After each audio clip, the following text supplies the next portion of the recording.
There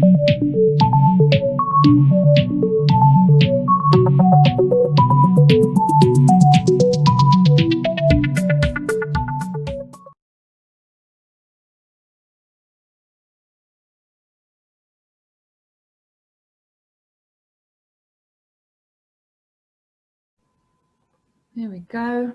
So welcome everybody to another one of our OD talks. We've been going strong since I think about middle April, late April, when we realized that it's going to be a while until we can have our OD cafes in our venue in Woodmead, and decided that we missed that so much that we're going to try and do this virtual platform to still bring people together to talk about interesting topics, learn from each other. And it's been amazing. We've had such interesting speakers and interesting topics, and I'm amazed how different the people are who join on the different talks. We've got some regulars like Nikki on here. She's been on most of them, I think. Gwen's been on most of them, I think the last 10 or so. Gwen. Yeah, so Worldview Academy is very passionate about the world of organization development. And we believe one of the things that we do and bring to that space is to create community and to create a space for people to have conversations and learn from each other. And that's also what we love to do with our clients, is to bring people together to have interesting conversations and develop through that kind of thing. And the past it's more than 6 months now, has obviously forced us to do what we do online instead of face-to-face, which has been very difficult for some of us. Some of our clients are trying it out. Some are still saying, no, we'll wait until we can do face-to-face again before we sign up for any training. And for a lot of us, like me personally, my days consist of what I call Zoomathons. I literally have 5-6+ hours a day on Zoom. It has become a norm. It does feel to me like I am connecting to people, but man, I miss seeing people in real life. The first time that we went to the office was in May, and me and Roy went there that day. We had to sign things, and we sit across from each other on our desks, and we looked at each other, and both of us started blushing. It was just so weird to see each other in real life for the first time in so long. And the same happened with some of my friends. So the world has opened up in a way that MJ, for example, can join us from Elands Bay, and we can have international speakers on these cafes and connect with people. We don't have to sit in traffic. We can attend stuff even if we didn't have the time to drive there, or if we're not in the same province or country, which is nice. But it's also changed the world in terms of how we interact, how we have conversations. We have to now be very mindful to not interrupt, because then the sound cuts off. and facilitate conversations in different ways. So, Colleen, I'm really looking forward to today. I love the angle that this topic is bringing. I think it's probably stuff that we should have learned earlier, but now that we're in it, let's explore it and see how we can make the most out of it. And also, I'm expecting something along the lines of looking after our brains while on these tech tornadoes. Over to you, Colleen. Okay, great. Thanks, Liesl. And certainly the topic, I think, is close to all of our hearts and truly relevant at the moment. In fact, it's quite funny. You know, I've got these younger people in my family, and they say every time you hear the word unprecedented, you must take you have a shot. So we decided we'd just be permanently drunk. It was just as well that Cyril Ramaphosa banned alcohol for a while. But now I've decided that every time we hear the words new normal, we should take a shot as well. So yeah, really it is unprecedented and anything but normal. I think times that we're in at the moment. And just to position how I'm going to talk around the subject today is that I'm absolutely not an expert in tech, I have some tiny, MJ, I'm sure you'll agree with me, the more we get to know about the brain, the less we actually know about the brain. But I have some expertise in neuroscience and understanding how brains function. So I'm kind of bringing those two subjects together in a way that hopefully you'll find quite interesting. So in terms of presenting, particularly in this kind of virtual environment, I'm a little allergic to talking to a slideshow, and even more allergic to talking to my own face. So thank you for those of you who are on video, and I'd really love it if you stayed on video. I do understand, like Tabella saying, that there are some restrictions or limitations in terms of bandwidth, but if anyone can stay on video, then I'm always much happier talking to humans than I am talking to a screen. So that's the first thing, videos on if possible. And then also, in addition to that, I want to make it really interactive. So hopefully you're curious about the subject, and anything you really want to know. If I don't know the answer, I'll tell you, but anything about the brain, anything that we mentioned that is interesting to you. So either the chat, we can keep the chat open, or you can just put up your hand. Elisel's going to kind of keep an eye on the chat for me, because we'll talk about how multitasking is impossible, so I'll probably forget about it. But if you can also, you raise your hand, and if you want to ask me any questions as we go along, that'll make me a whole lot better of a facilitator, and I think we'll all enjoy the session a whole lot more. So let me just start with, I'm talking about the impact of technology, and we can really talk about any kind of technology, whether it's virtual engagements, whether it's social media, whether it's AI, any kind of technology. What is it that you want to learn about technology and your brain or other people's brains in this session? So I just want to get a sense of, what are you curious about? Is there anyone that would like to speak? Otherwise, put it in the chat room as well. And there is a raise hand function, and I'm sure all of you by now know this pretty well. So you can do the raise hand function, or just come off mute, because there's only a few of us. Okay, Tabelo, great, thank you. Tabelo?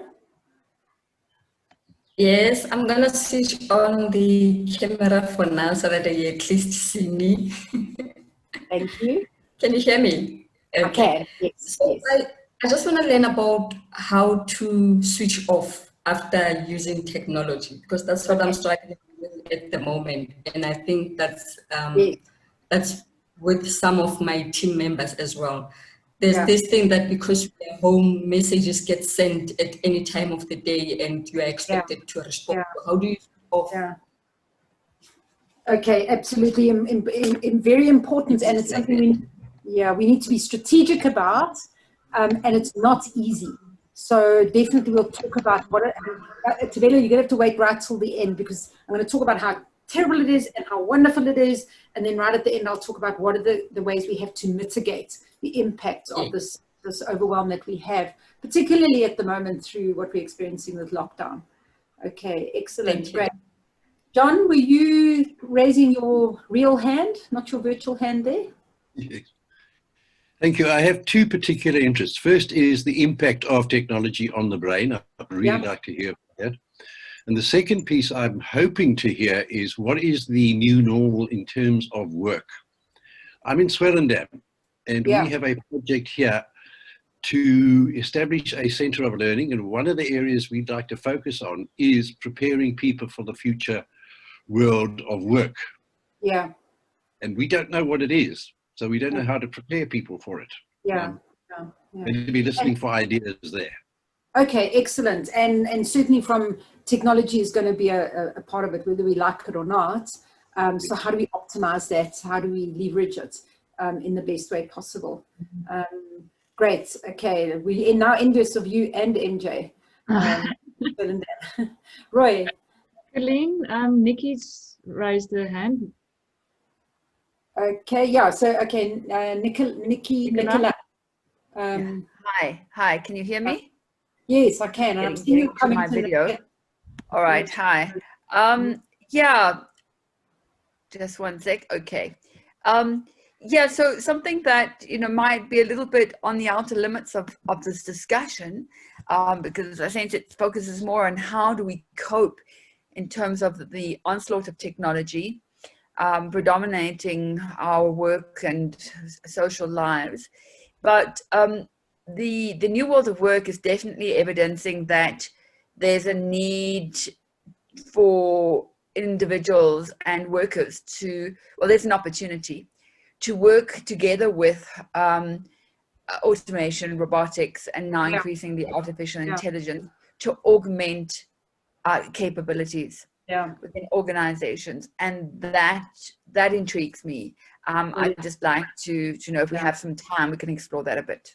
Yeah, and probably I'll speak about it more from a psychological and philosophical perspective as opposed to a tech perspective. And I mean, maybe it will be interesting to get that. But I think, you're using that word augment. So I think that's what we're talking about here. It's not about saying it doesn't exist, but it's about how do we mitigate, how do we leverage, how do we optimize where we are right now, because we don't really actually have an alternative.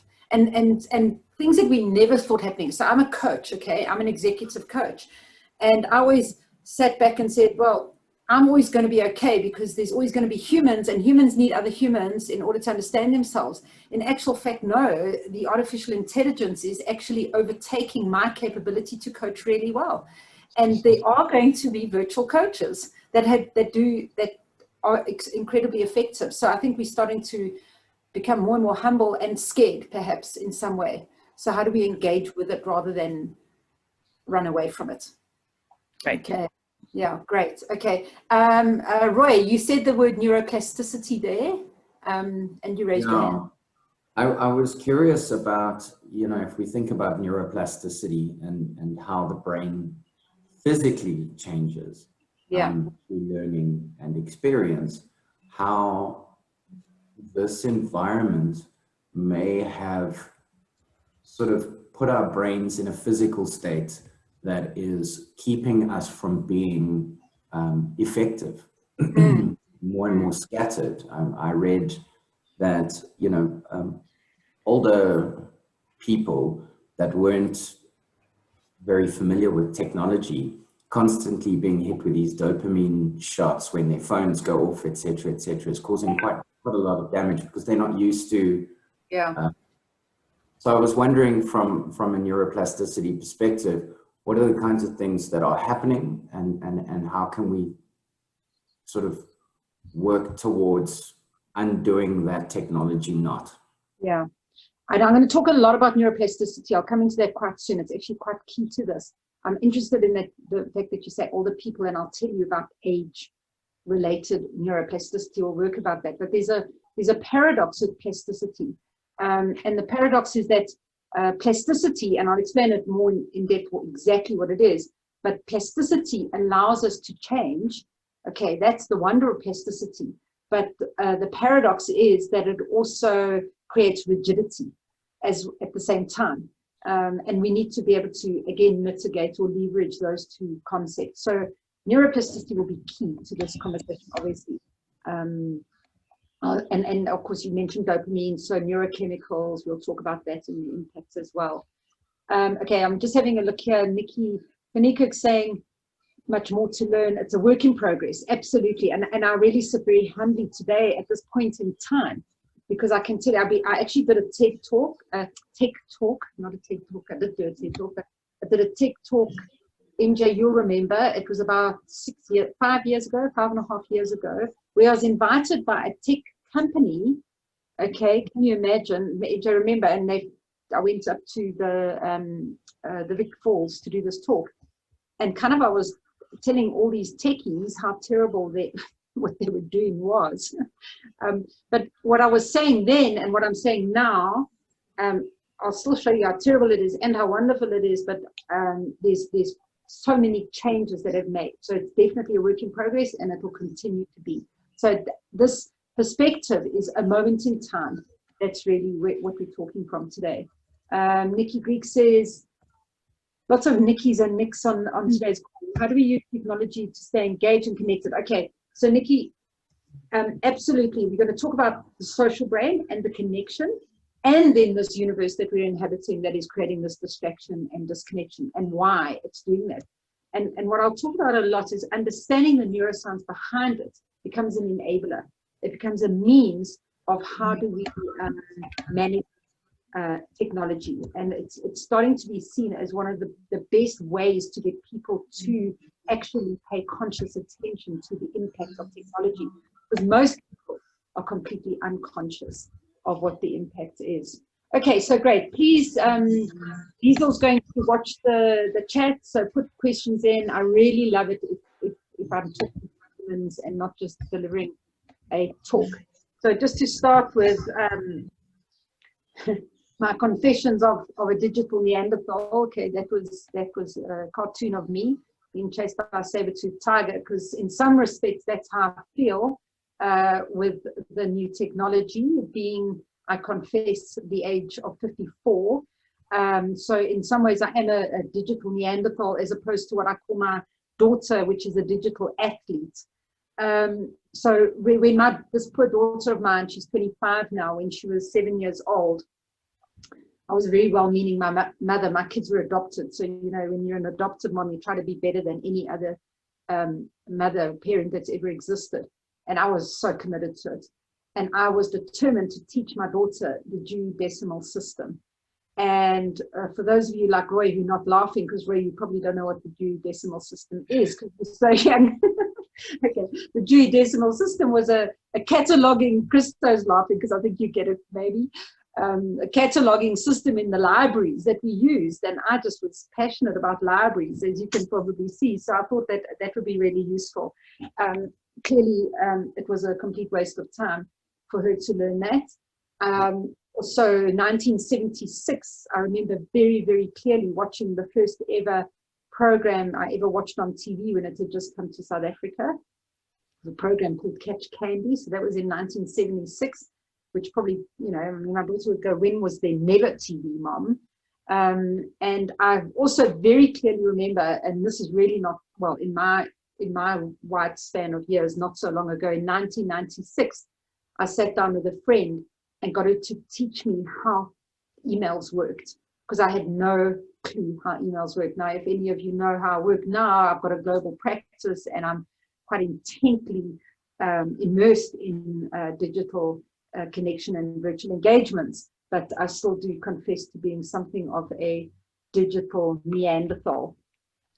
So I'm talking about tech tornadoes, and it's really, we're talking about, and I can give you statistics, and I thought a lot about it because some of the statistics are quite terrifying, but I thought I'm not going to spend, you can go and look at the statistics and we hear, I mean, terrifying things like, you know, on average, people are spending 4 hours on their smartphones per day. On average, you know, I mean, now if you're spending 8 hours sleeping and 4 hours on your smartphone, you can see how much of your life is being engaged. People on average are checking their phones 150 times per day. Okay, and there was a nice research that was done. There was a guy, I forget his name right now, but I'll look it up or I'll put it in my article, that he suddenly realized that how the phone was impacting him and his wife's lives, and he decided that he was going to develop an app, and you probably, many of you may have it, it's called Moment. And when he was developing this app, he handed it to all his friends to have a look and start checking how much they were checking their phones, and he asked them, how many times do you think? And they were saying, I don't know, 20 times, maybe 30 times. And when they discovered, because what this app does is track your digital engagement, that on average people are using their phones, checking their phones 150 times a day. And by the way, that's for middle-aged people. Okay, if we're going to go generationally, there's some even more terrifying statistics. So the world population is sitting at close to 8 billion now. Almost 7 billion people are connected currently. So it is a avalanche, it's a tornado, it's a tsunami, whatever kind of meteorological metaphor I want to use. We are swamped, and not only we are swamped by technology and what's happening, and obviously with the pandemic, it's kind of escalated that, but it's also there 24/7. So it's kind of all the time. So I decided as the digital Neanderthal that I was really going to pay concerted attention to where technology is good for our brain, okay? Because, and I'll talk about our unconscious biases and how that's affected our engagement with technology.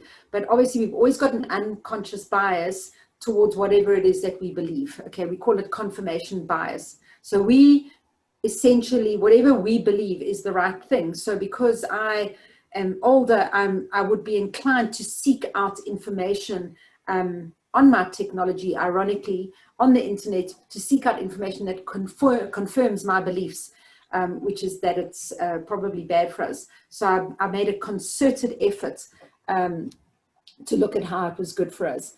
So when, I'm using these terms, so whether it's social media, whether it's artificial intelligence, whether it's digital platforms, virtual engagements, augmented assistance, whatever, medical technology, any kind of technology, I'm kind of putting it all into one sort of bunch here in this talk. So we can navigate between the different kinds of technology. Obviously, I could actually do a talk on AI, I could do a talk on social media, etc.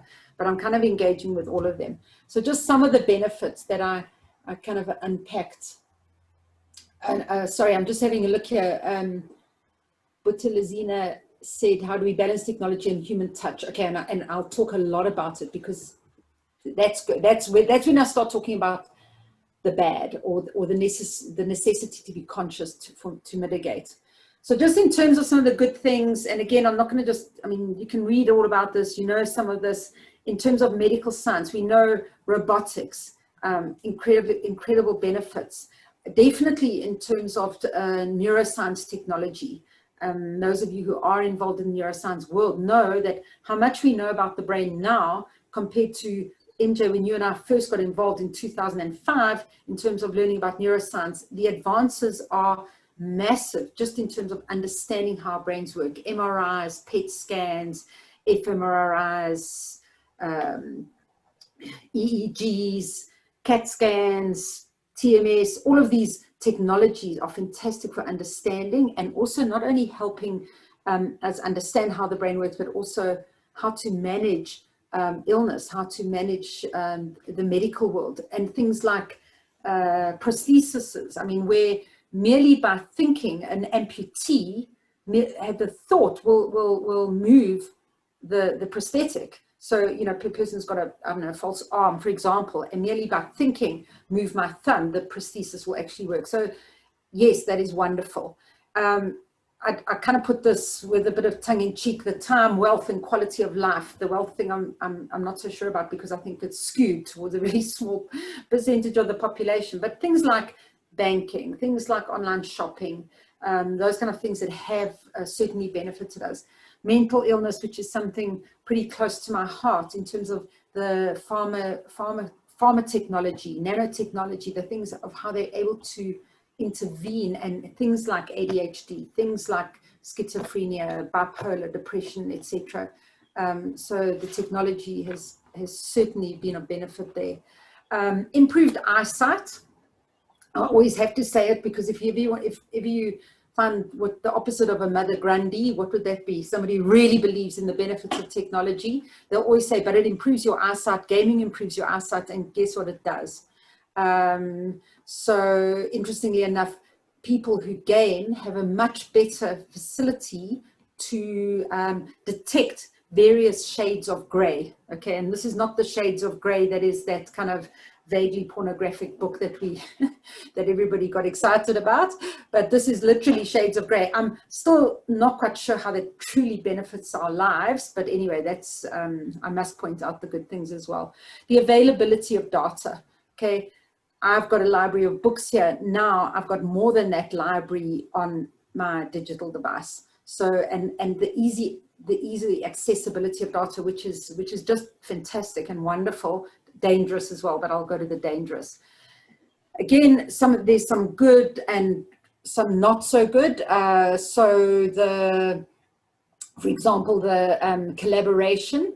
Yes, we are able to engage with each other. Like Liesel said, now we can actually have these virtual talks with people sitting in Swellendam, you know, and Stilbaai. So there is that greater collaboration, but I'll show you the limitations of that as well. Okay, Nikki's saying gaming's great for hand-eye coordination and reflexes. Absolutely, that's definitely, and that's the problem, Nikki, is what we're seeing a lot is the cross-brain function. Okay, so we've got left and right hemispheres. Everything on the right side of your body is controlled by the right left hemisphere, and everything on the left side of your body is controlled by the right hemisphere. And for learning, John, if you're going to be interested in how do we facilitate learning, one of the biggest problems with gaming is there's no crossing of the midline. So a lot of kids are sitting there for 2, 3, 5 hours a day. In my nephew's case, about 9 hours a day going like this, and there's no crossing of the midline. And for good brain health, we need to engage left and right hemisphere. In fact, if you have kids with learning disabilities, often that's what occupational therapists will do, is they'll engage in activities that is crossing the midline, crossing over the center of the body. So yes, I agree with the reflexes, absolutely, but sometimes there's also limitations. I guess everything's got those limitations.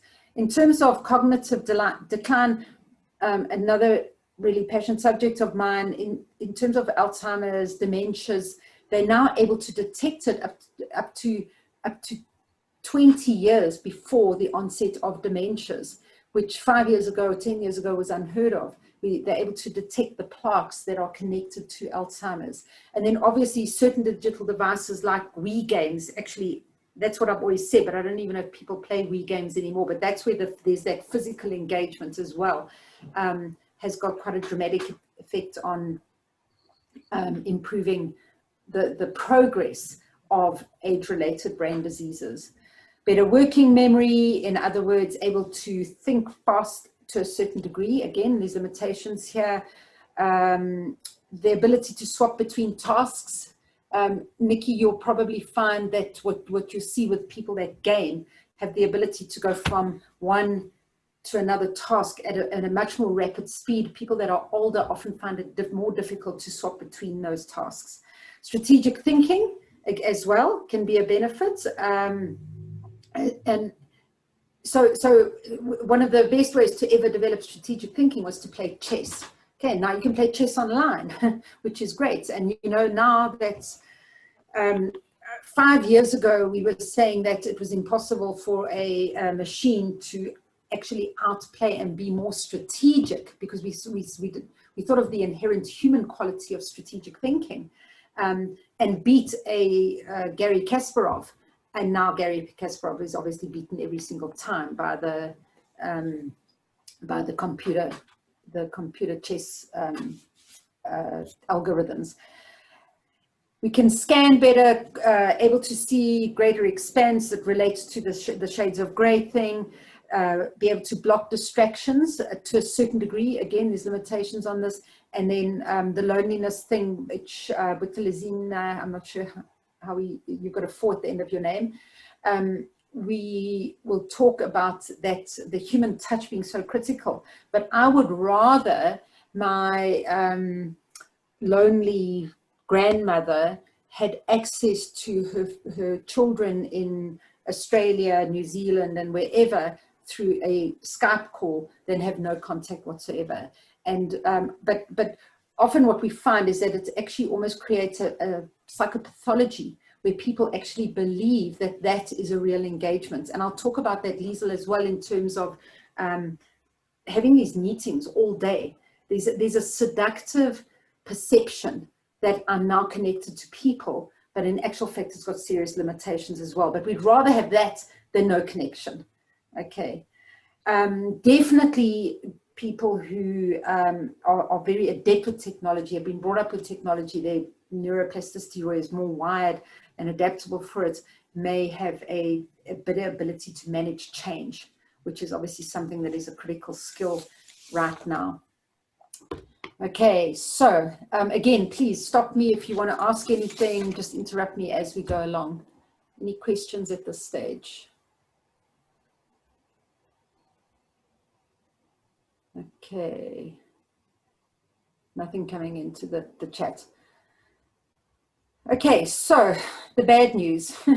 The bad news. Okay, so, okay, wait, sorry. Christo is saying, when the brain and neurology comes up, we're talking about a materialistic approach and its inherent reductionism, non-materialistic. Okay, so I think, Christoph, I'm going to answer you at a high level, because you and I could speak for the next 2.5 hours about what you just said there. We are naturally reductionist when we're talking from a biological kind of neuro perspective. What I'm hoping to bring in, Christo, is a bit of philosophy, a little bit of spirituality, so we can engage in a more expansive kind of approach. So let's see it, but in terms of consciousness, mind-body connection, embodiment, that kind of thing, I'm very happy to have those conversations as well as we go along. Okay, but I'm going to talk a little bit of science first to start. So these are my 4 topics. Neuroplasticity, there we go, Roy. You gave me a lovely segue. What are our cognitive capacities? And what I mean by cognitive, obviously the brain is a cognitive organ, but it's about our thinking capacities and how is that limited. We'll talk about neurochemistry. I'm going to talk about the neurochemistry of addiction and connected to our digital devices and technology. And then we'll talk about the social impact as well on the brain. So neuroplasticity, I'm sure most of you all know the word, so I won't, what the word means, I won't beat it to death, but essentially, if I had a brain in my hands, it's about that size, maybe give or take a bit. Men's brains are generally bigger than women's brains. But if I had this brain in my hand, I literally could dig my fingers into the brain. That is how soft a brain is, okay? We think about it as being rigid and hard, but in actual fact, if I had this brain, which by the way is one of my my life dreams, to have a brain in my hand, is I just taken the brain out of a corpse, maybe. God, this is getting creepy, sorry. And I put the brain on my desk. Immediately, that brain is going to start to misshapen. Okay, so that is how soft people underestimate how soft and how the ability to change is absolutely inherent and part of how we think about brain function at the moment. So that this concept of neuroplasticity, everyone talks about it, but don't underestimate the importance of it, because basically our brain is designed to evolve, and it's designed to adapt. On the other hand, we have never had an onslaught into our brain in the last 200,000 years that we're having now with technology, in terms of the intensity of ensuring that our brains do adapt. And there are certain limitations. To a large extent, we're still carrying around in our skull this prehistoric organ that was adapted to surviving on the savannah. So although it is completely adaptive, and also, Roy, that was why I was interested in about older people finding it more difficult, is that yes, your adaptation does slow as we get older. However, we're still able to change our brains right throughout our lifetime. And I mean, there are people who have profoundly, in their 70s and 80s, adapted to technology in quite a constructive way. So what neuroplasticity says really is, whichever part of your brain you're using, this is that paradox, okay? It's adaptable, it evolves according to our environment, but at the same time, the paradox is it also becomes rigid. So whichever part of your brain you're using, that part of your brain becomes stronger, thicker, and denser.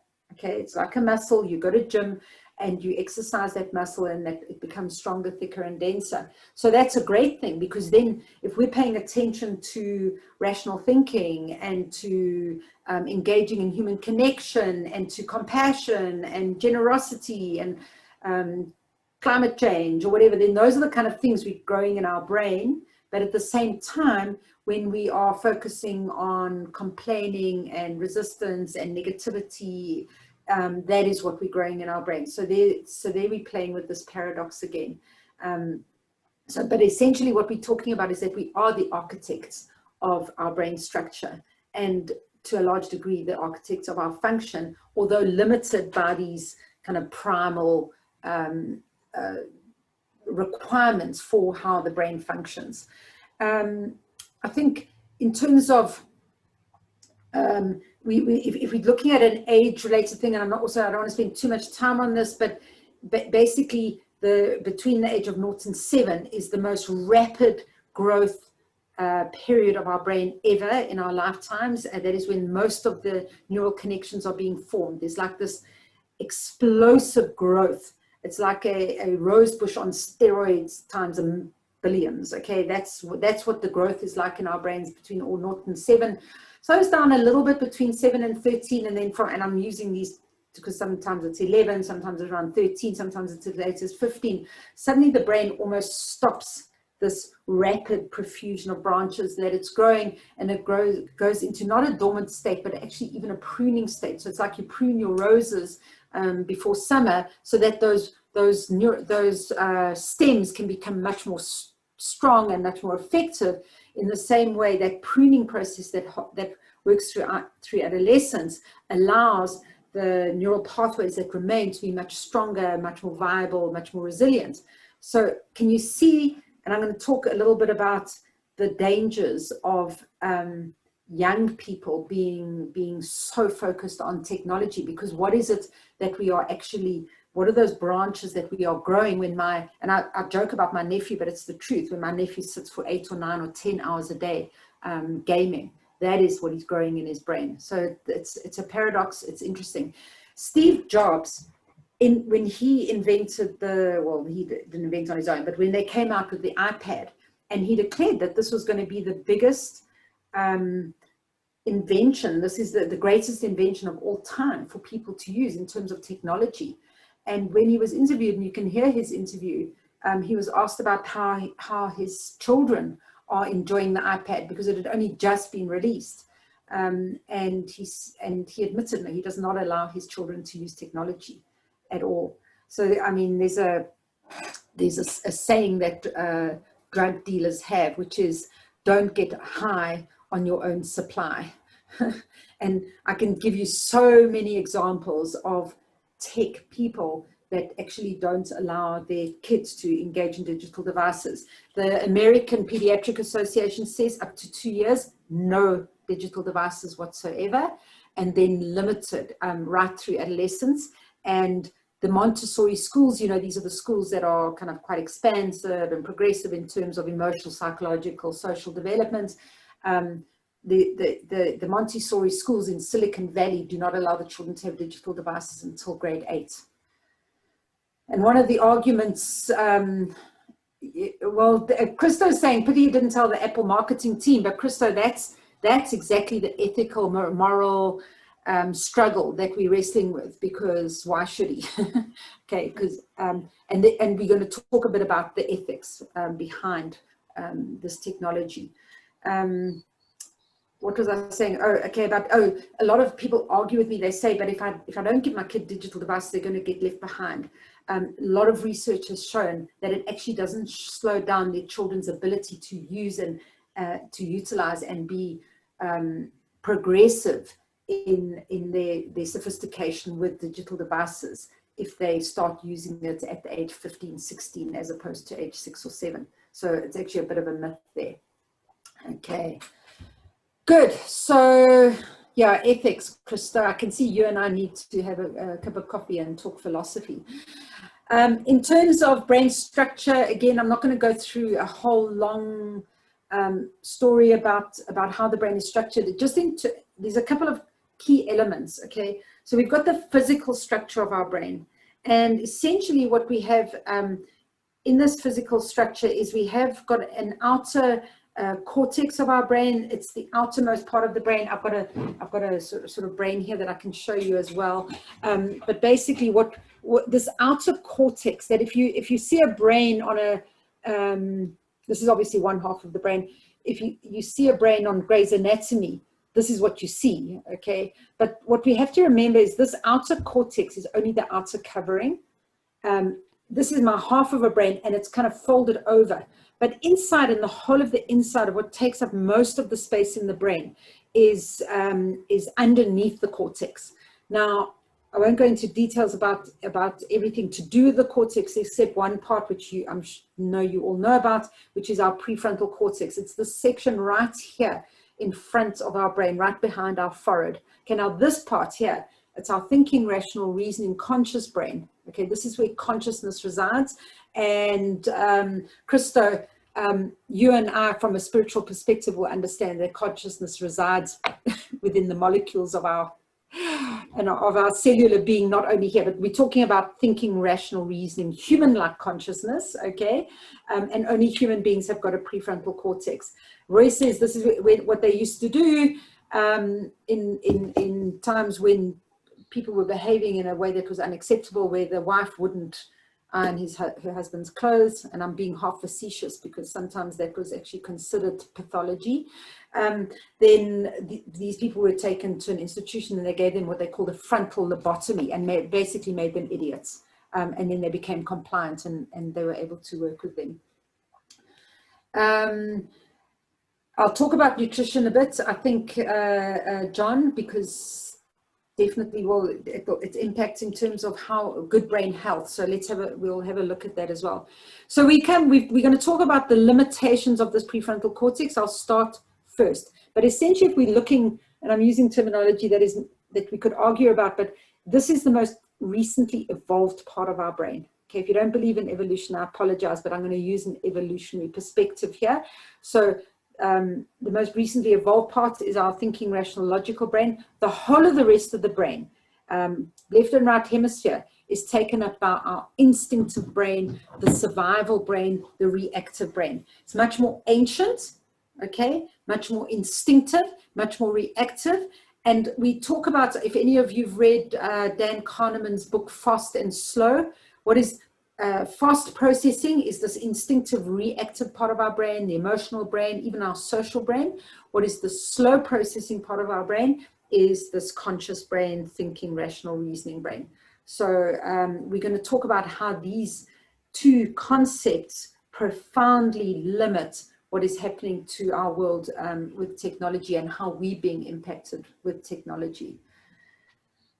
Okay, so Christo's talking about psilocybin, the mushroom protocol. We're talking about the use of psychedelics now for, and in actual fact, very interesting because what we're seeing now, what we perceived as being so bad and automatically took a reaction to, which was the war on drugs, in actual fact has slowed down our ability to understand the benefits that these psychedelics can actually have.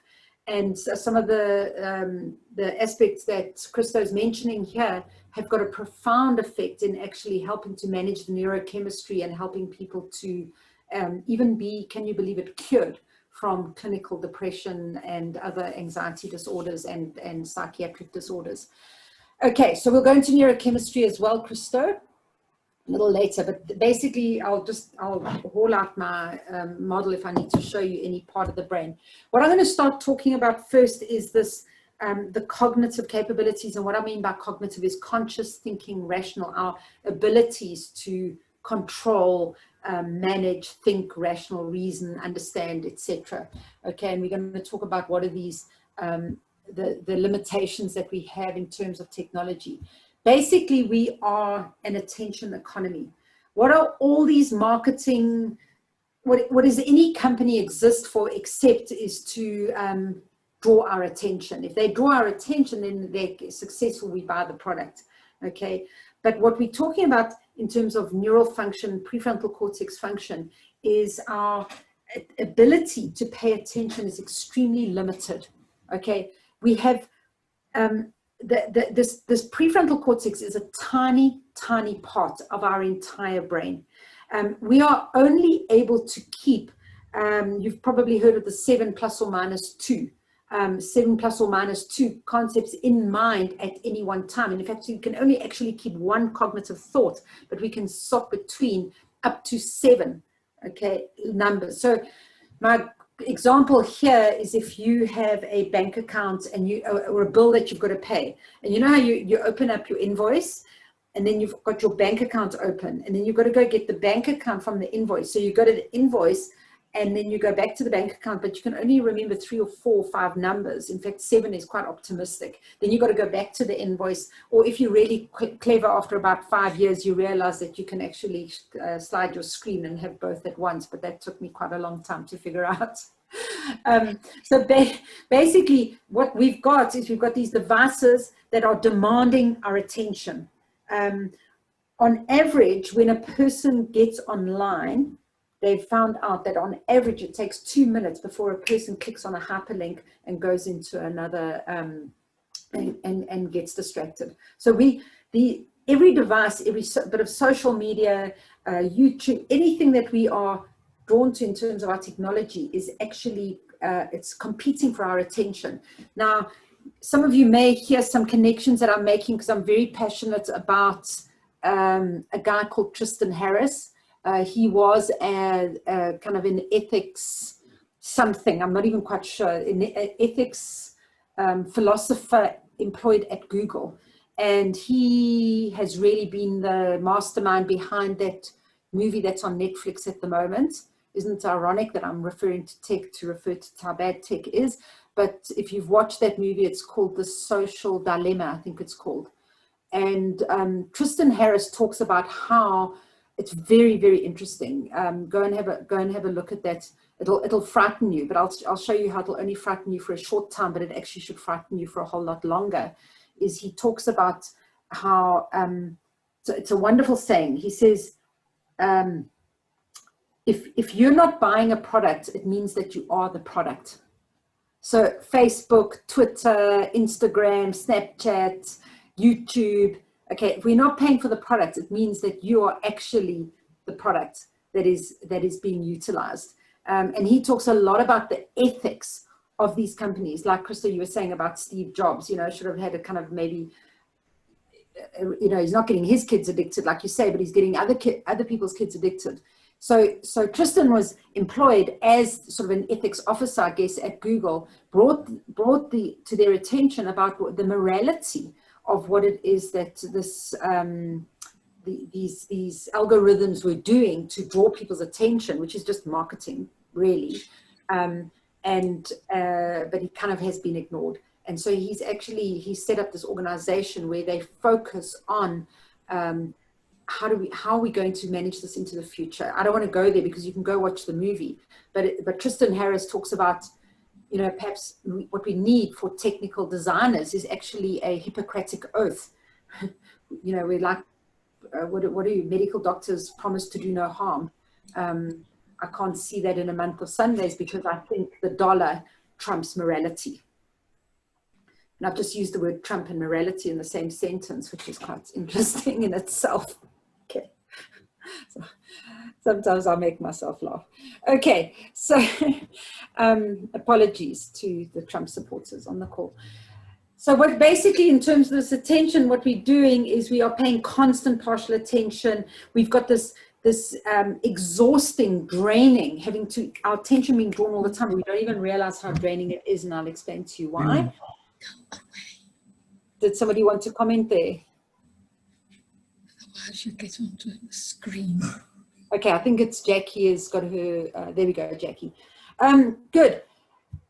So managing distractions. Remember I said on average it takes 2 minutes before we click on another link. What we have is this world, we have constant distractions. And Apple are computing for the fact that I have got my iPad on, I've got my iPhone here, and I've got my MacBook in front of me, and that all 3 of those devices are on at any one time. We are constantly distracted, we're constantly drawn, and what that has got the impact of literally lowering our IQ. Okay, this myth, and it is a myth, that we are able to multitask is just a myth. It is completely impossible to do 2 cognitive tasks at any one time. Yes, my 25-year-old is able to swap between tasks easier than I am. There's a certain degree of training ourselves to do it, as Nikki was saying earlier. However, the brain is not, you can read whatever article you want. The brain is biologically and physiologically not designed to multitask cognitive tasks, thinking tasks. It is not capable of it. It's physiologically impossible. So we need to understand that these distractions are actually making us stupid. Just checking time, how are we doing? In terms of driving and texting, okay, so don't text and fly. For those of us like me that are at the moment in my 50s trying to decide which broomstick I'm flying every day, or that's what my husband says anyway. Okay, and then another aspect that is happening for us is what we call cognitive inertia. There's so many distractions, there's so many things dragging our attention. And who was it that was asking right at the beginning about actually managing ourselves in, Nikki Greek was saying, managing ourselves in this world of distraction and disconnection is actually what happens. There's so many distractions. There's so many things that are demanding our attention that we become immobilized. I kind of call it cognitive obesity. So it's basically the more things that are going on, the more digital devices that we've got open, the more demands for our attention. And that's what the tech world is doing, is demanding our attention. The more immobilized we're actually becoming because of this, exhaustion that we get, and where we actually become literally almost immobilized, I guess is the best word. Now, if any of you are procrastinating, or you find you've got so much to do, like you've got to do this tech talk tomorrow, and you find yourself sitting there for an hour later, nothing's happened, okay, it's because we have this overwhelm that actually makes us incapable of focusing and processing. So it's like again, I'm loving the fact I've just noticed that now I'm using all these tech examples to describe the tech limitations, but it's, you know what happens when you open up file after file after file on your computer and you get that little spinning ball of doom, which I call it. Okay, that's exactly what happens to us with this cognitive overwhelm. In terms of learning, and John, I mean, you mentioned the word learning earlier. I think I'll talk a little bit about it when I talk about how we're engaging with virtual learning. But you know, the thing of the moment is we can learn anything virtually, and to a certain degree we can. I mean, there's Udemy, there's Coursera, there's courses online, there's so much wonderful learning that can happen. But what we're not understanding is the limitations of that learning capacity in a virtual environment. And there's many ways that we need to learn how to engage the brain so we can optimize the learning environment, make it more useful. But many people, what they're doing is that they're trying to transition from what they used to do in the face-to-face in the classroom. They're trying to transition it into a virtual environment, and it's truly not working. There's many things and limitations in our brain we need to take care of. I could do, maybe Liesl, one day I will do a whole talk on learning and the brain, because I think that's also really useful. And then, okay, wait, before I go there, metabolically hungry. This prefrontal cortex of ours, our thinking brain, uses up a massive amount of resources. Your brain is 2% of the size of your body, approximately, presuming you're a normal weight, and it uses up to 25% of the metabolic fuel you consume. So 25% of the oxygen, the blood, the glycogen, the water goes to fuel your brain. The prefrontal cortex is only 1% of that 2%, and yet it uses up to 50% of that 20%. Okay, so I don't know if you followed my numbers there, but basically what I'm saying is it's incredibly metabolically hungry. It's exhausting to sit in front. Liesl, when you say you're sitting like, well, how many hours did you say? 5, 6, 7 hours, whatever. It's absolutely exhausting. And I'll show you why it's doubly exhausting to actually being in person and present. Okay, now you're kind of understanding why you finished at the end of the day, where you're saying, but I'm at home and I haven't driven to work. So, you know, I've got all this extra time, but actually you're more tired than you would have been driving to work, interestingly enough. Okay, Roy's saying going to a noisy coffee shop to get peace from distractions. Absolutely. So Roy, people often ask me, should my kids learn with music on? And I go, well, essentially no, because what they're doing is they're wiring in their brain the music, and especially if the music is kind of a distraction. But it's actually better for them to have music on if there's lots of other distractions. So one distraction is better than many distractions, hence your coffee shop. You know, whereas when you go into the office, for example, or you even at home, everybody's demanding your attention. In the coffee shop, you can say to the waiter, I'm fine, thanks, leave me alone. Okay. Great. So, digital delusions. I think I just wanted to talk a little bit. I love this picture because it made me think of that metaphor of smoke and mirrors. You know, we think about everything's so good for us, and this is, you know, it's natural, and this is how we do things, and how we are absolutely deluded. But I don't want to say that it's not just necessarily the technology that's deluding us, but it's in actual fact our own brains that are deluding us. And talking about our unconscious biases, I mentioned confirmation bias. So what happens is when you're on Facebook, the algorithms, if you are on Facebook and you think that you're one person, one brain engaging with one thing, behind every single thing that you're engaging with or connecting with, there are thousands of people that are developing algorithms to compete for your attention and to draw your attention to what it is that you're interested in. Now, confirmation bias is literally the fact that we seek evidence for how right we are. That's what we do. If any of you have had an argument recently, okay? If any of you had an argument with anybody, just think about it. Any disagreement or argument you've had, okay? Roy, I can see you nodding your head there. Roy, you were right, weren't you? I'm always right. Exactly. Okay. So even when we know we're wrong, we still kind of gather evidence for our own rightness.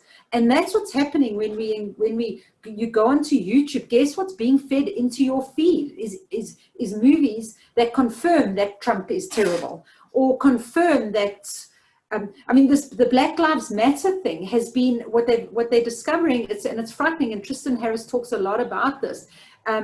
What we're doing is we're fueling people's perceptions of what is meaningful and attractive to them. And in many ways, this is actually being manipulated by Russia, for example, where he talks about and shows you the evidence of how Russia is actually trying to cause dissension with, not that I don't think Black Lives Matter by any stretch of imagination. I'll talk a little bit about that, but they're creating dissension within the community, so they're turning the community against themselves, and therefore creating such political unrest. Because why? As soon as something drags your attention, as soon as something feels meaningful, feels personal, we can be fed that information, and we will look for the evidence that we're right in whatever it is that we're being fed. So next time, the other day I was looking for, because now I can't go, I used to go to India a whole lot and buy all my incense there. Now I can't buy incense.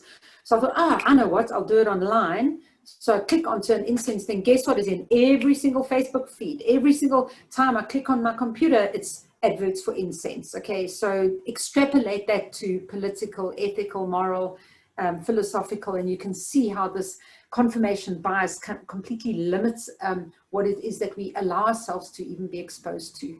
A negativity bias is another bias that is kind of played off through technology, is that our brain is designed to focus on what's bad, not focus on what's good. Because what bad is dangerous. When I'm wandering through the savannah, okay, I need to pay a lot of attention to the saber-toothed tiger and not so much attention to the nice juicy berries, because the nice juicy berries are still going to be there tomorrow, whereas I won't be there to eat them if the saber-toothed tiger has eaten me. So our brain is wired. Our survival mechanism, remember, it takes up the whole of the inside of your brain. The survival mechanism is wired to focus on what's negative. So whatever is negative will drag, you don't go on looking for happy news. I don't know if any of you've got friends on Facebook that are always full of drama. Oh my word, are we drawn to their Facebook pages? Because we're drawn to what is negative. And that's what the marketing departments, the technology designers are actually are playing with in order to draw our attention.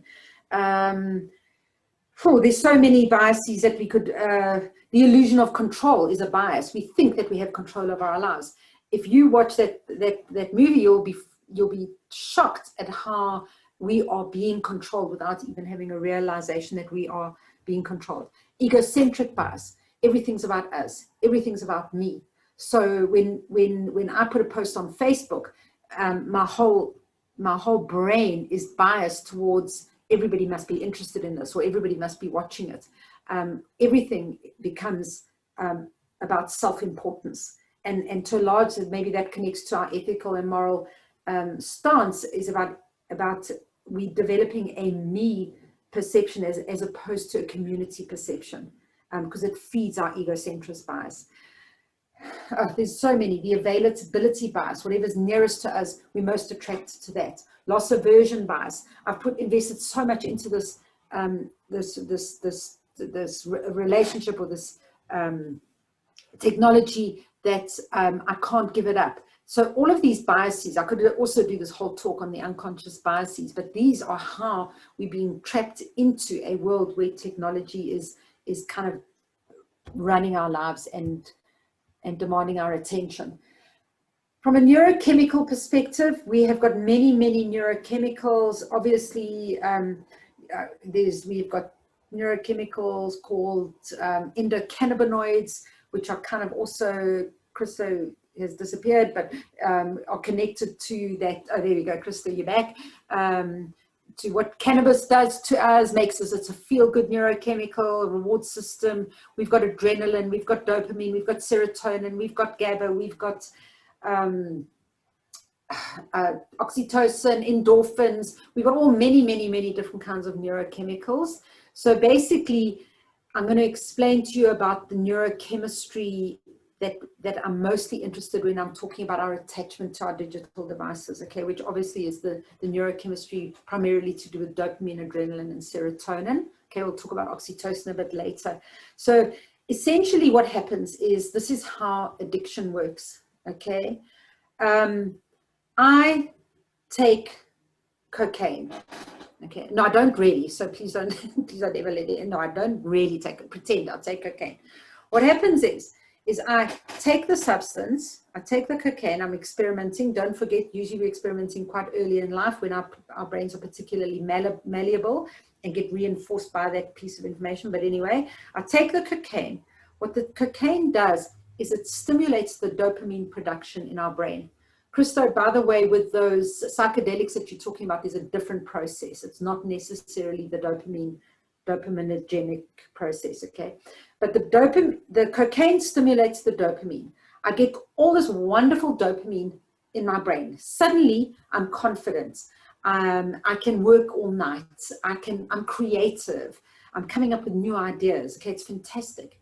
But here's the deal, and this is part of our prehistoric brain limitation, is the brain is designed to homeostasis. Yes, neuroplasticity we can change, but we only so much change, okay? So homeostasis comes in. What happens is my brain goes, hold on a second, too much dopamine being produced here. This is not normal, okay? So my nucleus accumbens, the part of the brain that produces dopamine, goes, this is not a good thing, and shuts down the production of dopamine. I become depressed.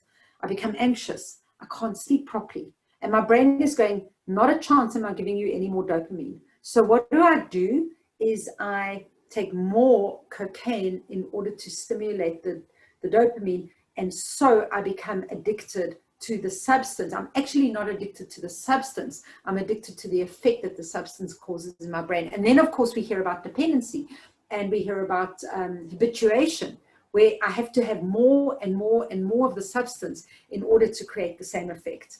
Okay, so I think that, for this talk, I'm talking about the dopamine reward system in the brain.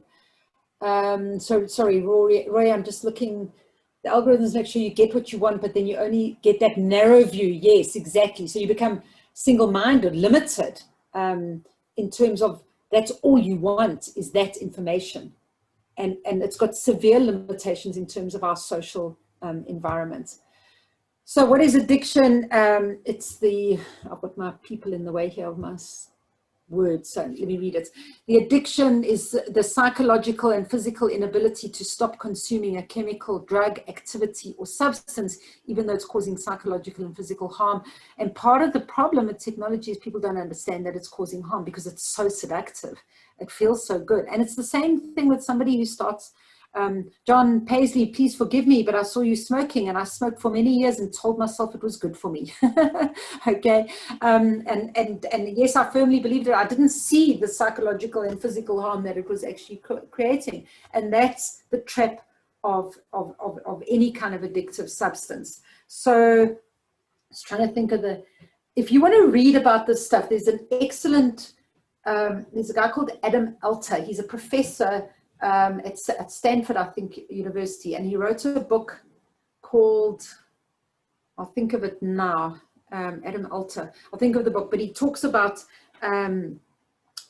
addiction actually coming from the Latin word that was used in the past, where if you in Roman times owed something for somebody, something to somebody, and you couldn't pay it, what you would do, you'd be sentenced to addiction. And what was addiction? Perpetual slavery to that person in order to pay back what it is you owed. I mean, that frightens me when you look at that kind of definition of the word addiction. So gaming is a problem here, and again, there are benefits to gaming. One of the benefits is that sense of social connection, but then again, it's not a real social connection. Limitation, and I think that's probably a message I'm talking right the way through this. It's about how do we limit and manage the engagement that we have so that it's productive and constructive, as opposed to wires our brain in the way that is a problem. So the problem and why gaming is so addictive, and there are people go to the courses at top universities that teach design engineers how to design something that is inherently addictive, that will create that need for more and more. So whether we like it or not, games, and I'm not a gaming expert, from Candy Crush to War, whatever, I can't remember what it's called, but all of these, but what they are designed to do is to create pleasure. Okay, it's a hedonistic world that is being attracted to anything that creates pleasure, that gives me dopamine, and I get that shot of dopamine. Usually they're violent. Why? Because we pay attention to negativity. And then a sense of control. We need to have a sense of control. So therefore, I've got my little avatar, and I learn little bit by little bit by little bit about how to control my avatar. It's repetitive. It's the same thing over and over, getting a little bit better and a little bit better and a little bit better each time. Okay, so what we're doing is we actually, and the physiology of a gamer, a habitual gamer, the physiology of their brain is that we see that they have increased amygdala size, okay? And the amygdala is the part of the brain that actually decides, am I going to react to something, or am I going to process something consciously and slowly, okay? The amygdala becomes enlarged. The hippocampus becomes shrunk. The hippocampus is the seat of long-term memory, okay? I haven't even spoken about memory. That would, I guess, be more in when we spoke about learning. But the hippocampus, seat of long-term memory, shrinks. So you've got enlarged hippocampus, enlarged amygdala, shrunken hippocampus, and the striatum, which is a part of the brain to do with the reward system and deciding about how it's very strongly connected to a part of the brain called the basal ganglia, which is the habit center of the brain. So your striatum is enlarged as well in habitual gamers. Now, here's the interesting thing is I'm also a trauma counselor, and I teach people about how to manage trauma, or what trauma does and the impact of trauma on the brain. And the exact same physiological changes are seen in brain scans of people that have spent extended period of time on the battlefield, or had traumatic childhoods. Same thing as habitual gamers: increased amygdala size, shrunken hippocampus, and increased striatum. So apart from the psychological effects of inability to do abstract thinking, hyper impulsivity, the inability to actually manage oneself and resist temptation, increased depression, because dopamine is not good mood. Dopamine is excitement. Dopamine is a shot of, it's a pleasure, okay? It's not about creating any kind of sustainable, balanced mood state. So the increases of depression, increases of suicide, increases of self-harm, etc. So the little light goes on your phone, okay? What happens? You get a shot of dopamine. That is why we become addicted to our phone.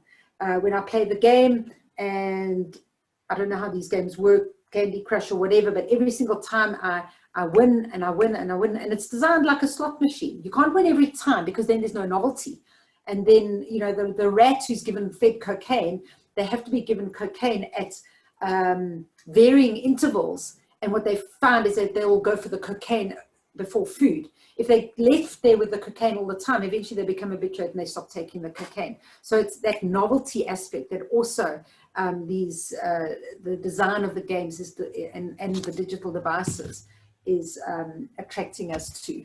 Anyone done the latest iPhone upgrade? It's awesome. So many novel things there. Okay, so here we go. Again, I'm going to try not to sound like a Mother Grundy, but this is facts. Okay, I'm not making it up. Tech addiction. These are some of the symptoms. So basically what I'm saying, you know, in terms of my psychology background, you know, you've got the DSM-5, which is the Digital Statistical Manual for Psychiatric Diseases.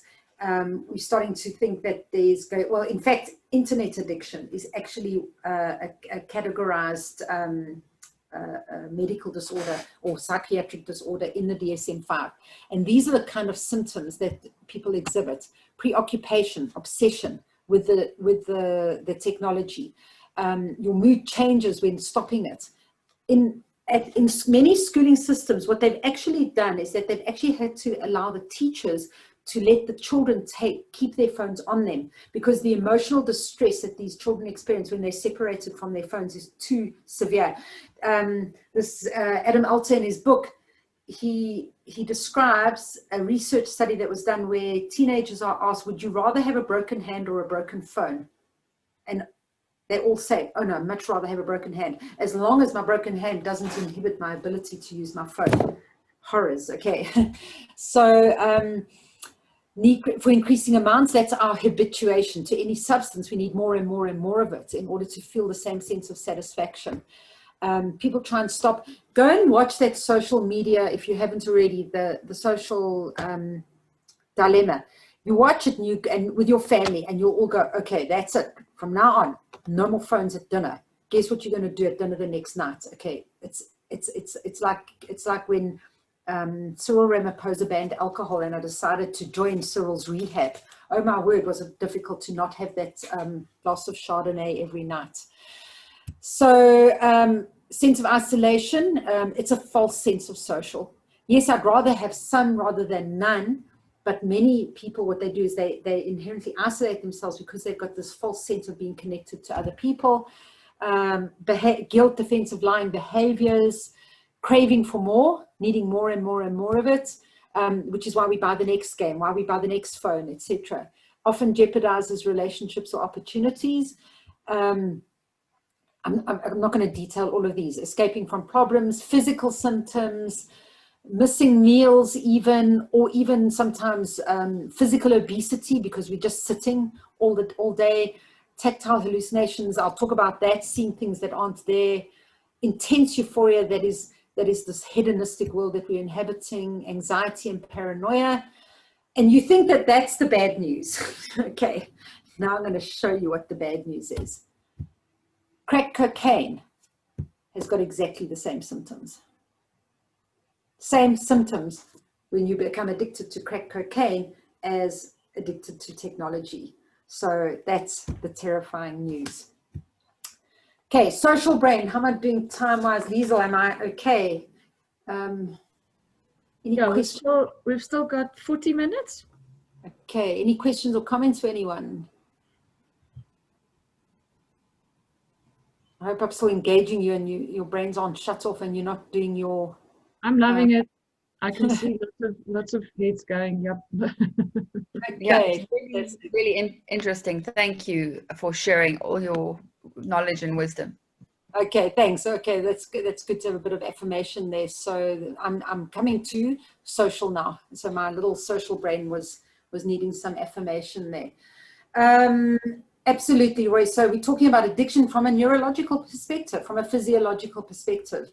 And it doesn't matter whether you're addicted to another person, whether you're addicted to your cell phone, or whether you're addicted to crack cocaine. In fact, we're actually addicted to everything, Roy. Our brain is designed to create patterns. And what is addiction? It's patterns. It's seeking the same thing that reinforces constantly. And it's a good thing, because I need a pattern to be able to walk, to be able to talk, to be able to drive my car, because if I didn't have that pattern, I'd have to use my conscious thinking brain all the time. Okay, there's benefits to it, but it's about again, that word managing, leveraging, mitigating against the damage that can cause. So in terms of the brain being social, we are social beings. Okay, so we are inherently, primarily designed to be connected to other human beings. The human tribe is a social unit. Okay, we cannot exist. We're not solitary creatures. In order to survive on the savannah, I needed my tribe to help me forage for food, to help me protect ourselves, to help us connect together. So we are evolved to connect to other human beings, which is part of the reason why we are so attracted to Facebook, Instagram, etc., because it creates this illusion of connection. Again, I'd rather somebody had a Facebook friend than no friend at all, but it's a delusion because it's not true connection, and we'll talk a little bit about that. The other, and again, we could talk about this all day, the fact that our brain is so designed to be social that our physical pain network has literally piggybacked itself onto our social pain network. So when you feel socially excluded, unfairly treated, disrespected, in actual fact, what it causes in your brain is the same response as when you cut your arm or stub your toe. Okay, social pain and physical pain is processed in all the affective aspects of social pain, of physical pain, is exactly mirrored with social pain. Okay, so when you actually react to somebody treating you unfairly as though that they are a threat to your life. And that is why we are constantly seeing how many likes have I had on Facebook. Because if nobody likes my Facebook post, what does that mean? I actually experience it as a physical threat to my life. So we are driven towards biologically and neurologically towards the social world. And that is what is being harnessed by our technological devices. The problem is that communication is incredibly complex. I think I'll save this a little bit because I'm going to talk just a little bit about these virtual platforms that we're working on, Liesl, because I think it's particularly important to our to what it is that we do as professionals. So the complexity of communication and how limited that communication is on a virtual platform, and certainly through Instagram, Facebook, TikTok, whatever other kind of social platform that you are connecting on. Yeah, exactly. They're having a threat to your life. Roy, do not underestimate the impact of actually our social relationships. I mean, you can have a friend for years and years and years. They do one thing wrong, boom, that's the end of the friendship. Okay, because it's experienced as a threat to your life. I've got another one, John Paisley, for you here. This is I'm just trying to think of the research. I'll think of his name now. You are twice as likely to die if you have no friends than if you smoke 2 boxes of cigarettes a day. Okay, twice as likely to die if you have no friends than if you smoke 2 boxes of cigarettes a day. Now, John, I'm not saying to you carry on smoking, okay? Because clearly it's bad for your physiology. But it's I'd rather everybody goes and gets friends. But what do smokers do, John? We socialize. You go and you interact with other people. Okay, what is if I'm delivering a program and I call a break, okay, what happens? All the smokers go outside and have a lovely social time. What does everybody else in the group do? Work, cortisol, adrenaline. Okay, they're damaging and shortening their lives. Okay, so there you go, John. I thought I could support you a little bit, but rather give up smoking and have friends. Gaming, we've spoken about the perception that gaming is engaging us socially. In fact, that's part of the addiction there, is that when kids game, what they feel is that, because often they're gaming in a social environment at the moment, it's, we're all playing the game together and we're all in the same team.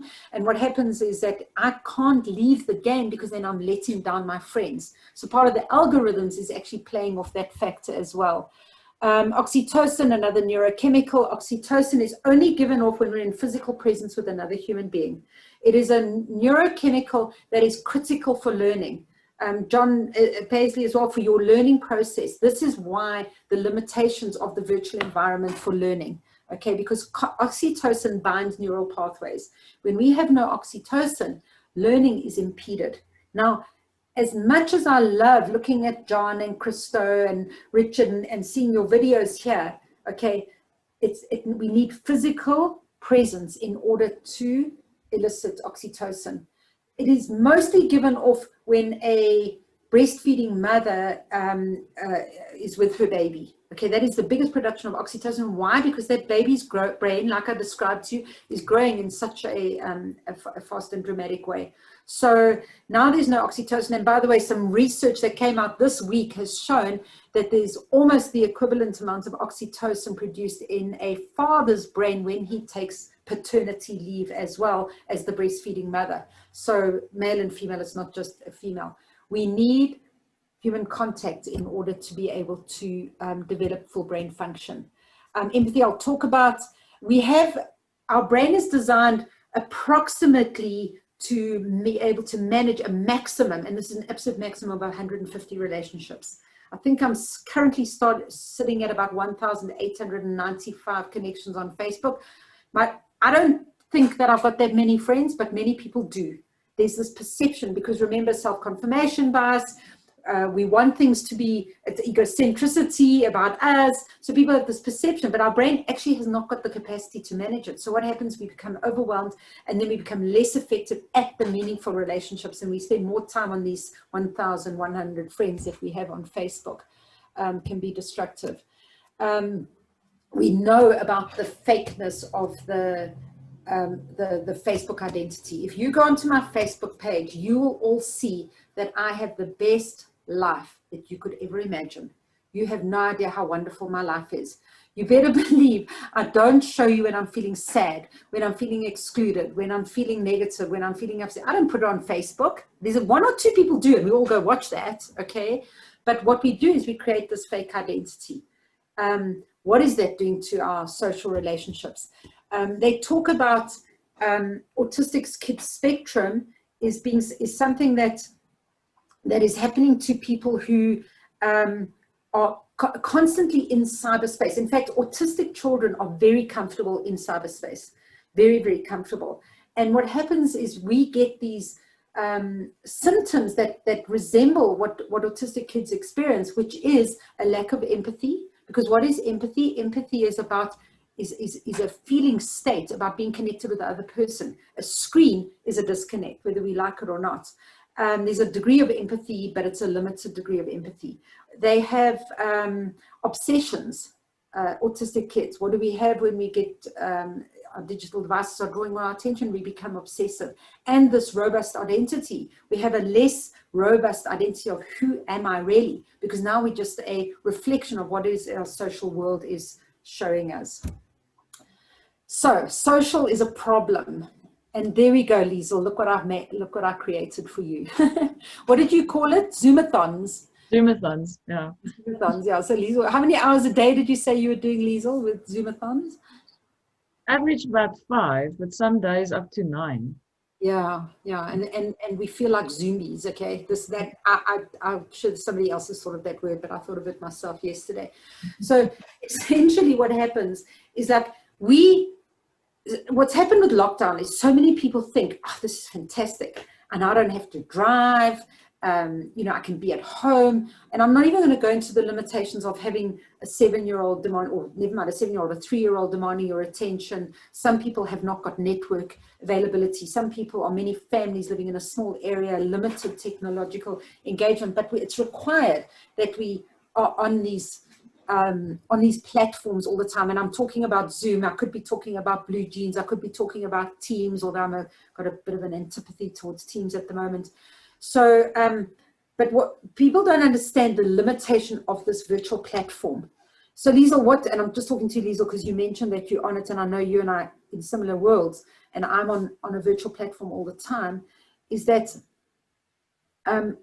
first of all, there's too much data, okay, that I cannot interpret. So like at the moment, On Zoom, I can see 6 screens. If I take my slides down, then I can see everybody's. I cannot process all of this information. It's too overwhelming, because although there's too much data, the data is incredibly limited.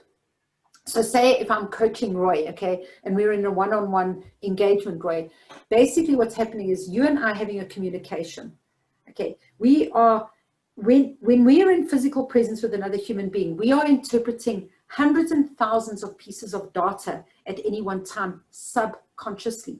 So Roy, if you and I were sitting together in that coffee shop and having a conversation, what we'd be doing is I'd be interpreting whether your pupils are dilating or contracting. Not consciously, this is happening at a subconscious process. My intuition would be, I'd feel an energetic exchange, the non-verbal communication between you and I.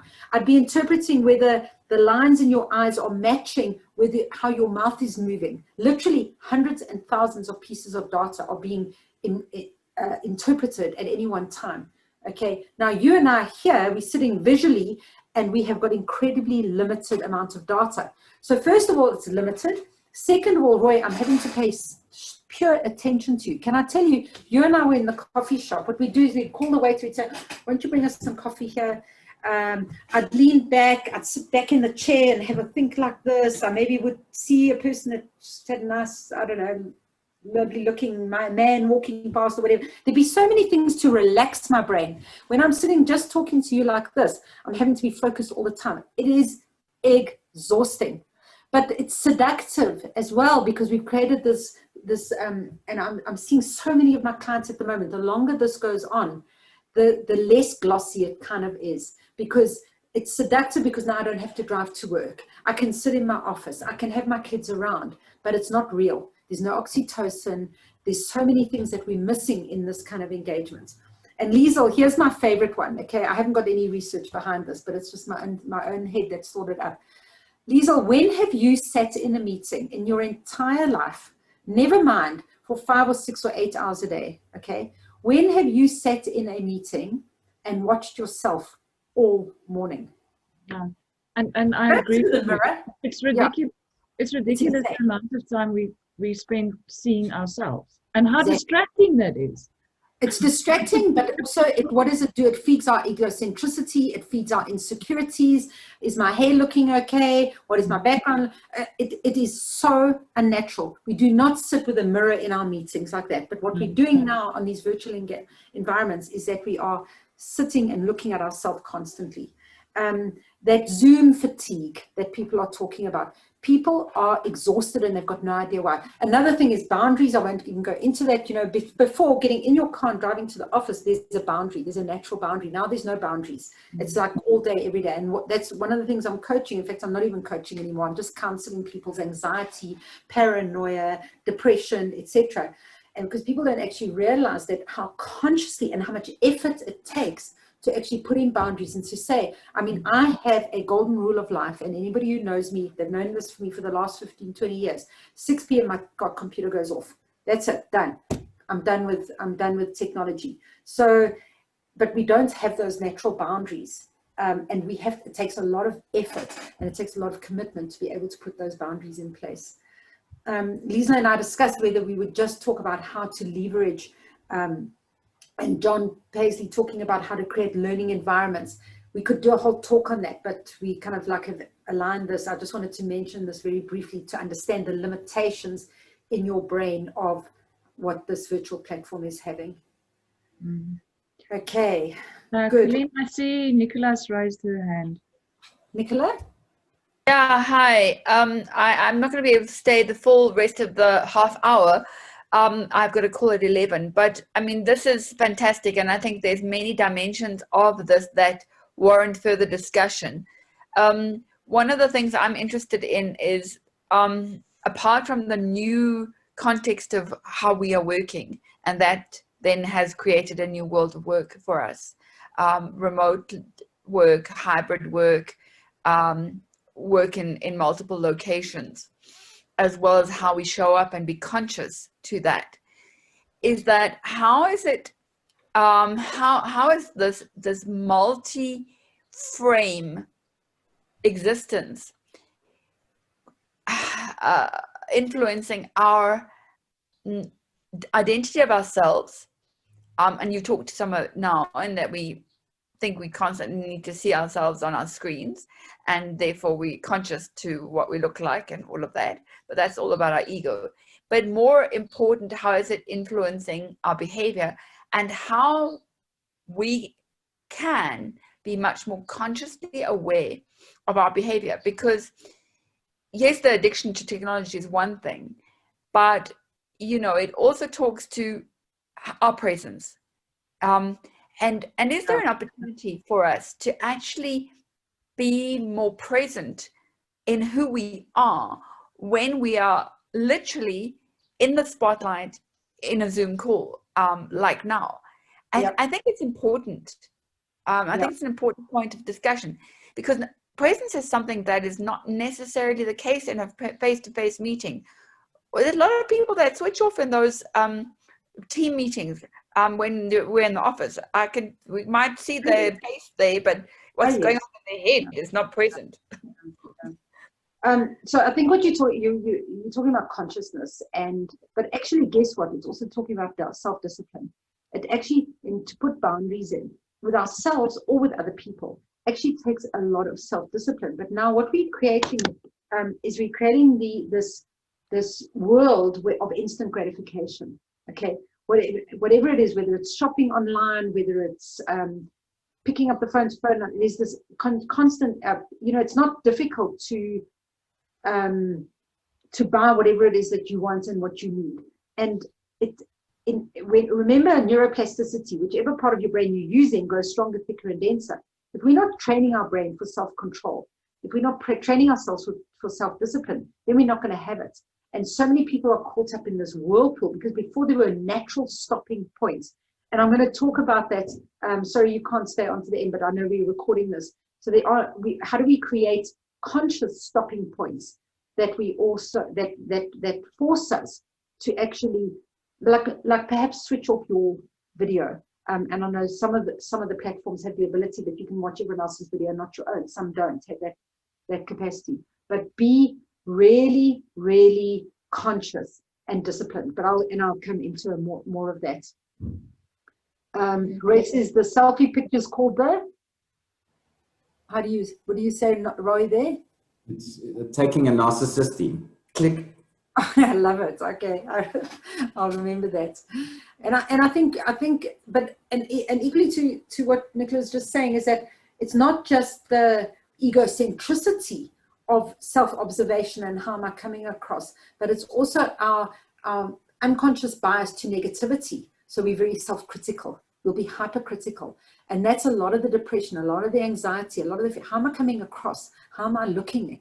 And also the perception, remember that the identity that people are creating in virtual platforms, that everybody else looks happier than I am. Everyone else has got a nicer background than I do or whatever.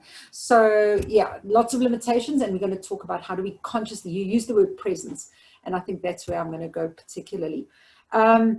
Just a couple of things. I don't want to get too stuck on this, because we've spoken, why do people do this? Why are we so engaged with social media, with digital devices? Okay, because it makes us feel important, because we can put up this fake, dealing with that insecurity, Nicola, and it's such an irony again. It's this paradox, it's an irony where we're creating this fake identity, but actually what we're doing is losing who we are and an understanding of who am I. I am now what it is that the world is observing socially. And that actually, ironically, is creating a much greater insecurity. What we're also doing from a psychological perspective, have I written it here? Validation is the word. We're giving away our validation to how many likes we get on Facebook. And I'm using that as a metaphor because it's also how many people attended my talk or whatever. So we're creating this a sense of external validation rather than internal validation, okay, which is really what builds a robust identity, which builds security and good self-esteem. Okay, we can also, it helps us avoid our problems and feelings, because what do you do when you're feeling crummy? You either have a glass of Chardonnay, when you can't, when it's locked down and alcohol's banned. So what do? You pick up your phone, okay? You go on Facebook, you see how many messages there are, you distract yourself. Unfortunately, you're also so attracted to what is negative And so therefore you actually, ironically, you're depressing yourself while, just like drinking alcohol. Drinking alcohol, we get this perception that it makes us feel better, but all it does is numb us to our reality, and your reality is still there the next morning, and then you feel even worse. And by the way, neurochemically, alcohol also is a depressant as well. Absolutely, Nicola, that intrinsic versus extrinsic locus of control there in terms of validation and ability to manage my world. Numbing behaviors, instant gratification I've spoken about, this default state, this busy state. Remember we spoke about the brain being fast and slow, conscious thinking, rational, slow, effortful, resource intensive, metabolically intensive, okay? Whereas doing something automatically is much easier. And unfortunately, you know, when we were wandering around the savannah, there weren't all of these things that were drawing our attention that was so interesting and attractive to. We actually had to sit around the fire and communicate with our family because that was how we created joy. But now we can do it on our own, and we can do it in a fake environment. Okay, so obviously there's lots of reasons why. I've spoken about the impact in terms of that internet addiction, but if we just look at some of these things, obviously stress and burnouts, that is what I am working with every single day of my life right now, and within myself as well as within other people. Social deterioration and disconnect or fakeness of our social engagements. Roy, definitely emotional blunting, we somehow don't feel what we used to feel. You know, we become blunted to seeing horrific things or hearing really dramatic experiences because we see it all the time. And that was something when I mentioned the Black Lives Matter thing, I wanted to go back to in terms of the social brain as well, is what we're creating is this polarization where we're becoming blunted to the experience of other people. And this being hyper sensitized or hyper drawn to certain kinds of people or certain kinds of meaningful, what we perceive as to be a meaningful connection. And so what we're getting in society is this shattering of this shared reality that we actually have, and we become blunted to the experience that other people are having. This shatter of the shared reality is creating polarization politically, hugely in our country and other countries. It's creating victimization, in-group and out-group behavior. That's another conscious bias of the brain. So yeah, really just stopping us from being emotionally labile, emotionally present, I guess. Existential angst, like what is this all about? Where are we going? You know, maybe that's more me than anyone else. Mindlessness, and I'll talk about mindfulness. And I think we've spoken about all those other things. Some fun syndromes. Not sure if any of you have heard of some of these syndromes that have been identified as emerging from our addiction to technology. Phantom pocket syndrome. I think the percentage was 29% of people currently experience phantom pocket syndrome. And I know I get it. You know, it's that feeling like that beep, sure it's my phone, or like there's a, oh, but my phone isn't even on me, but I just felt as if, okay, that's phantom pocket syndrome. Nomophobia, okay, is becoming a disease that they're thinking of putting onto the DSM-4, which is basically the phone separation anxiety. Okay, I was talking about the kids at school, but I can tell you now that most of my friends would rather be separated from, I don't know, their wallet than from their phone. Digital burnout, we've spoken about, people having heart problems, anxiety, depression, developmental disorders, and we're not just talking about things like ADHD, but also remember I was talking about crossing the midline, and so therefore slowing of learning abilities, physical development, social development, many developmental disorders being identified now. Digital dementia, literally thinning of the neocortex is what is happening, thinning of the cerebral cortex due to limited brain activity, or, you know, kind of, the brain needs wholeness, the brain needs downtime, rest time, social time, in time, working hard, thinking time. It needs all of these things, but now when you just on digital devices all the time on automatic, we actually get a thinning of the neocortex. Anhedonia is depression, self-harming. The rates of depression, rates of suicide, self-harm dramatically increasing around the world. And there's a lot of research, a lot of people could say to me, oh, but there's other reasons as well, but there's a lot of research that is really pinpointing the fact that it's directly related to social media and the impact of digital devices. Krista says he's curious about this ego isolation, loss of sociality, and narrowing of the self. Yeah, again, Krista, I think we could do a philosophical talk about identity and how our identity is being shaped now in a very different way to the ways they were 10 or 15 or 20 years ago. Cyber sickness, literally people get dizzy and nausea from being online all the time. Facebook depression, everybody else has got more likes than I do. Cyberchondria is one of my favorite. If you have any symptom now, you Google it, oh my goodness, now you've got cancer, now you're going to die tomorrow, you know. So it's too much available, and so people kind of just start believing that they've got diseases because they're reading symptoms about it. Dreaming in Twitter, dreaming in Facebook, starting to dream about gaming. Gamers report that they're gaming through their dreams through all night, because why? They're doing that repetitive process all the time. And then what happens when we dream, your prefrontal cortex shuts down and your subconscious and unconscious takes over, and that's what dreams are. And so what have you been processing all day? That's what's going to manifest in your dream world as well. And obviously we spoke about internet addiction. Okay, so now we come to the, so what do we do about it? So at the top, I found that picture. If any of you remember that speech that was said by the CEO of Coca-Cola, it was at a commencement speech where they call it the 5 balls speech.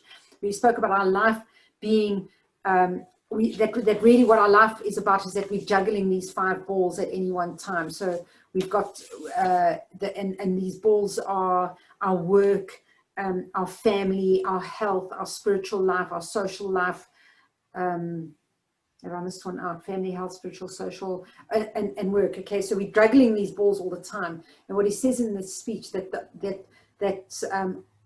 all of these balls that we are juggling are actually glass balls, except for work. Work is the only rubber ball that we can actually drop and will bounce back. But if we drop any of the others, they will be damaged and sometimes even shatter. And I would almost like to adapt his 5 ball speech to being the rubber ball is your technology. You can put it down in actual fact and nothing's going to shatter. But in actual fact, when you don't pay present attention to your son, or when you are ignoring your spiritual well-being or your physical well-being, that can have permanent consequences. So I just came up with a whole lot of ideas. Obviously, again, I could do the hour talk just on this. The first thing is to acknowledge that it's a problem. That's why I'm encouraging you to go watch that movie, go start doing some research, understanding that this actually has got a negative impact. So we need to pay conscious attention to what are we going to do differently. The mere fact that I'm able to share the neuroscience behind it, once we understand the impact that it's having on our brains, will have, I guess, create the importance for people to actually do something differently. Taking a digital sabbatical. I know a lot of you want to switch off your computers right now, not to take a digital sabbatical because I've dared suggest that you do.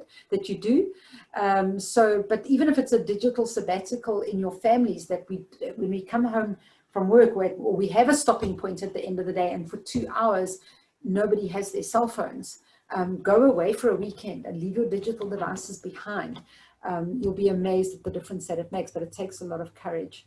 The Adam Alter that I was talking about, when he writes in his book, he calls it small, I call it small rules. He calls it something else. Stopping rules, I think he calls it. Something like that. Basically, it's if you just create small disciplines, like for example, they're saying just switching off your email, you've got mail in your inbox, just switching that off actually frees up something like 35 minutes per day by just switching off that reminder. But having small rules for yourself, when I'm with my children, I am not on my digital device. Or when I sit down to work, I will shut off, I will leave my cell phone in another room. So he talks about creating these small boundaries or small disciplines in order to help us manage ourselves, because then it takes the effort out of your prefrontal cortex to say, I mustn't do it now. if my phone is in another room, then I'm not going to do it. So I don't have to exercise my prefrontal cortex to stop myself from engaging in my phone. Okay, there we come to our nutrition. So, you know, using food as a healthy way of actually creating boundaries. Basically, when, you know, people want to lose a lot of weight, sometimes they outsource the effort in order to lose that weight by having somebody provide, we're going to deliver this kind of food to your house. You're outsourcing the effort of what are you resisting buying, not having to use your prefrontal cortex to resist it. But in the same, paying conscious attention to what is the kind of nutrition I'm doing, what is the kind of physical exercise. Brain-derived neurotropic factor is something that is given off by the brain that facilitates brain development, brain learning, and it's only given off when we are engaged in physical exercise. And fortunately, again, with this Zoom or kind of world that we're in, is that we don't do any physical activity. Just to get up for 5 minutes and to go and do some gardening or whatever will start to facilitate the growth of brain-derived neurotropic factor. Exercise, again, I could do an hour-and-a-half talk just on the importance of exercise for your brain. The part of your brain that contains 80% of your brain cells, your brain neuron, is your, let's show you in my, is your cerebellum. Now the cerebellum kind of sits here at the back of the brain, right over there, okay? You can see how small it is in comparison to the rest of the brain, but it contains 80% of the neurons of your brain. Now the cerebellum is to do with movement and balance, okay? There's another concept apart from neuroplasticity called neurogenesis, which is the growth of new brain cells. You want to grow new brain cells, the cerebellum is the part of the brain to do with movement and balance. Okay, you've got to go and exercise. Lots and lots of evidence about how important exercise is. When we attach to digital devices, exercising is not happening. Sleep being critically important. Again, I can speak about for hours about that. In terms of our social, we need connections to other people. Being of service has a greater impact on your serotonin. Doing good deeds for others, greater impact on serotonin than taking an antidepressant. Spiritual, finding meaning and purpose, experiencing gratitude and expressing gratitude has a bigger impact as well. You probably heard about Oprah Winfrey's journaling process, where 5 gratitudes every day. You know, what am I thankful for in the morning? What am I thankful for in the evening? Has a dramatic impact on anxiety and depression. Finding joy. There's no joy in beating your friend at a virtual game. Joy is something that is found from within. It is found from having meaning and purpose, having gratitude and being connected to other people. And then last of all, mindfulness, which again is something that I think was being referred to early on, and the presence. And this is about how do we create mindful time, because mindfulness is how we are present, using our conscious brain, as opposed to mindlessness, which is what we become when we're engaged in our digital devices. So I thought I came up with quite a clever little saying. I said, what do you choose, tick or tick? Okay, so basically tick being, you know, what the drug of choice in the Cape Flats, where it's that addictive process. Are you using your tick as something that you're addicted to? And Thich is a Buddhist monk by the name of Thich Nhat Hanh. Some people know about him, some people don't, who talks about presence. He talks about mindfulness. He talks about practicing meditation. So what are we choosing? Are we choosing this addictive substance, or are we choosing mindfulness and presence and wisdom? And I guess my last comment, and then Lisa, I'll hand back over to you, is Christopher Robin says there's more to life than balloons and honey, and Pooh says, are you sure? Thank you, everyone. Back to you, Liesl. That's very cool. I love the Winnie the Pooh quotes. Thank you, Colleen. We have 5 minutes left.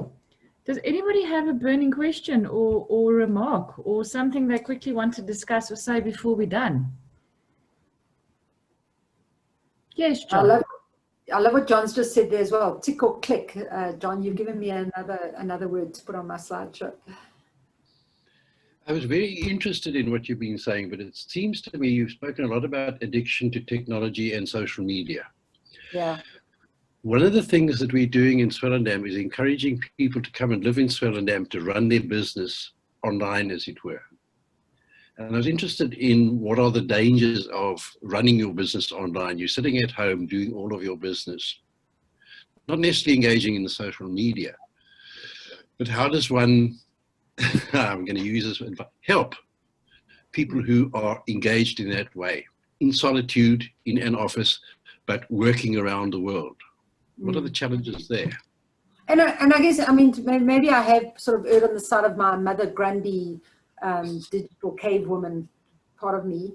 But I think it's about being conscious, John. At the end of the day, we need to be conscious about how are we engaging in this world. It's also about ethics. It's also about morality. It's also about integrity.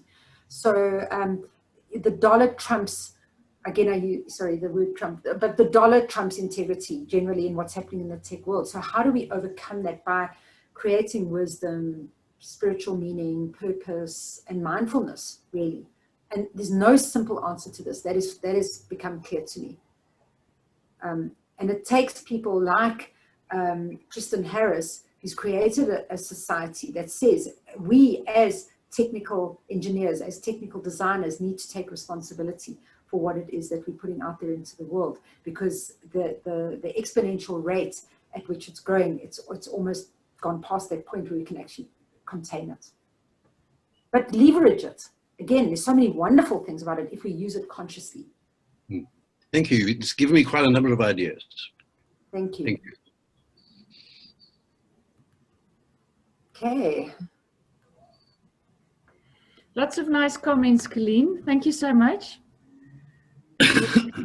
Definitely very insightful, and really kept the attention going. Yeah, Christo, I can see he's shaking his head as well.